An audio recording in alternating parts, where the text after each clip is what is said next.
മണവാളനാവാൻ നോക്കി ഒടുക്കം കൊലയാളിയായി. മകളെ വിവാഹം ചെയ്ത് നൽകാത്തതുള്ള വൈരാഗ്യത്തിൽ പെൺകുട്ടിയുടെ അച്ഛനെ കുത്തിക്കൊലപ്പെടുത്തിയ യുവാവ്. തിരുവനന്തപുരം തോന്നക്കൽ സ്വദേശി താഹയാണ് ഗുരുതരാവസ്ഥയിൽ ചികിത്സയിലിരിക്കെ മരിച്ചത്. പ്രതി റാഷിദിനെ പോലീസ് അറസ്റ്റ് ചെയ്തു.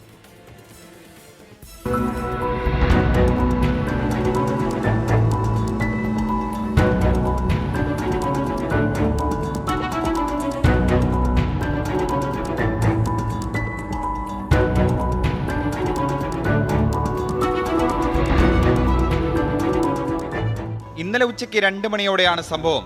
അയൽവാസിയായ റാഷിദ് താഹിയുടെ വീട്ടിൽ അതിക്രമിച്ചു കയറിയാണ് ആക്രമണം നടത്തിയത്. കയ്യിൽ കരുതിയിരുന്ന കത്തി ഉപയോഗിച്ച് കുത്താൻ ശ്രമിച്ചെങ്കിലും താഹിയുടെ ഭാര്യ നൂർജഹാൻ തടഞ്ഞു. തുടർന്ന് നൂർജഹാനെ തള്ളിയിട്ട ശേഷമാണ് ഇയാൾ താഹയെ കുത്തിയത്. വയറിൽ കുത്തേറ്റ താഹ 2ാമത്തെ നിലയിലേക്ക് ഓടിക്കയറിയെങ്കിലും റാഷിദ് പിന്നാലെ എത്തി വീണ്ടും കുത്തുകയായിരുന്നു.